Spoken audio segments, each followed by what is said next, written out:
네, 장경태 민주당 의원 그리고 이영 국민의힘 의원과 함께하는 초선열전 계속 이어갑니다. 자, 어제 아까 말씀드렸던 대로 국회에서 예결위가 이런 데 당이 추경 논의하는 자리에 근데 이런저런 공방전 됐습니다. 주요 발언 먼저 듣고 두 분 토론 이어갈까요?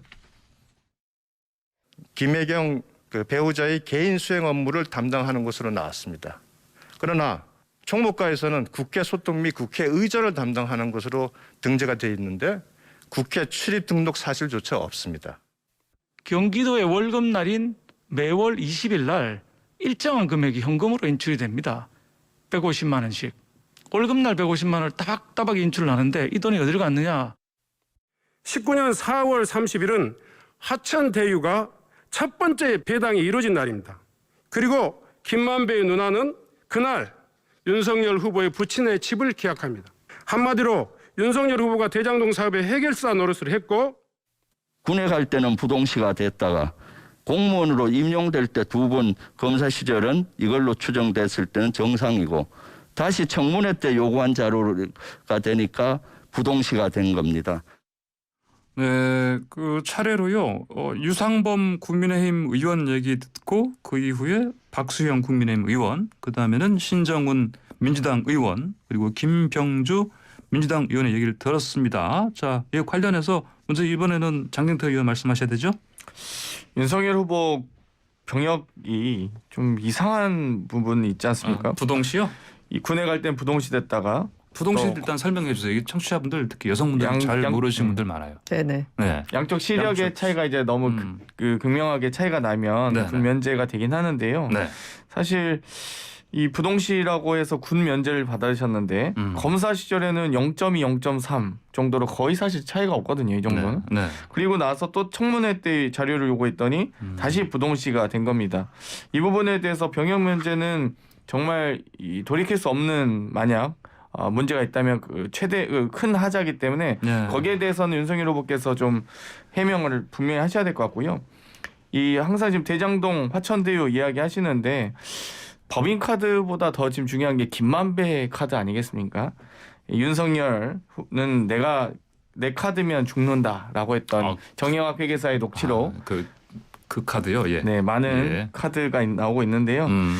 근데 참 신기하게 화천대유가 첫 배당을 하는 날 4월 30일 날 이 아파트 그러니까 김만배 씨 누이가 윤석열 후보의 부친의 집을 계약하는데 정말 이 부분도 신기합니다. 보통 주택이 잘 안 팔리기 때문에 주택을 팔고 아파트 계약을 하거든요. 근데 이전에 실제 이 부친께서 이사간 아파트는 4월 15일 계약입니다. 근데 거기에 입주계획서나 자금조달계획서도 다 허위였거든요. 개 키운다 했지만 입주계획 분양이라고 썼고요.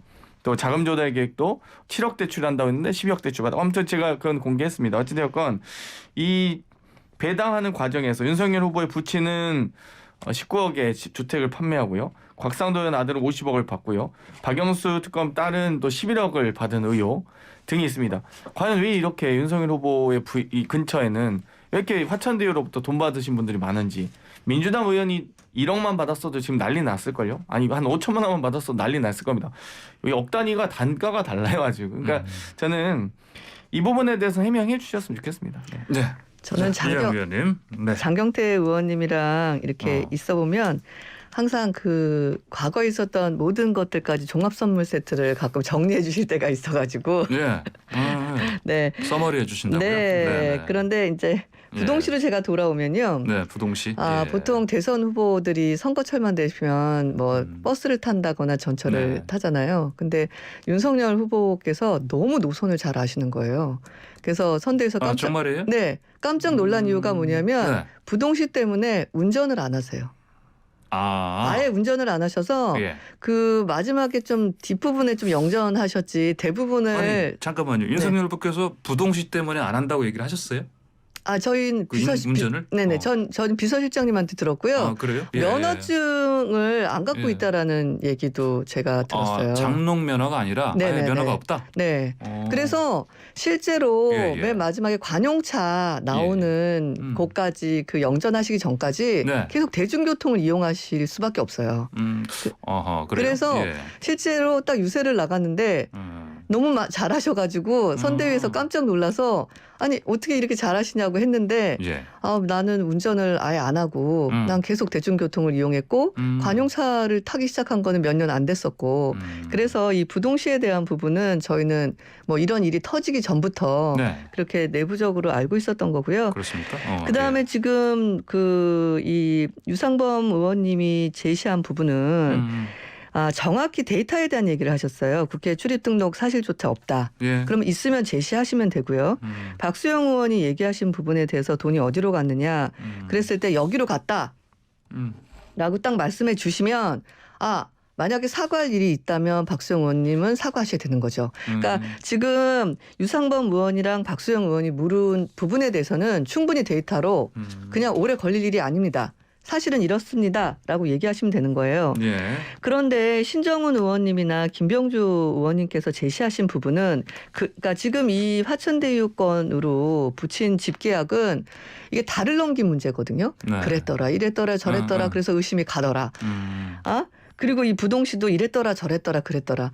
저는 우리가 불필요한 정쟁을 만들면서 이게 여와 야가 싸우면서 그게 대선 후보를 뭐 이렇게 상대를 흠집내고 좀 도움이 되겠지라는 생각을 하는 것 같은데 큰 판으로 보면 국민들은 정치권 왜 이래?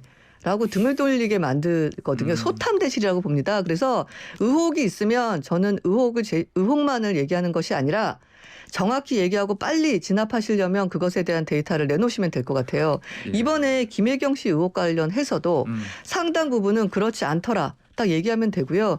이재명 후보 장남 이번 건으로도 지금 시끄럽지 않습니까? 인사명령 요청서 네. 어디 있냐부터 이렇다 저렇다 딱 얘기하면 그냥 끝날 일이거든요. 빨리 도리어 민주당에게 요청드리고 싶은 부분은요. 국민의힘이 제시한 의혹 중에 아니다라고 있으면 반박을 데이터로 빨리 해주십시오. 그래서 만약에 저희가 잘못한 부분이 있으면 그 부분에 대해서는 사과를 하고 시정하겠습니다. 자, 알겠습니다. 자, 그리고 시간이 딱 이제 3분 남았어요. 예, 다른 거 얘기해 보시죠 이번에는.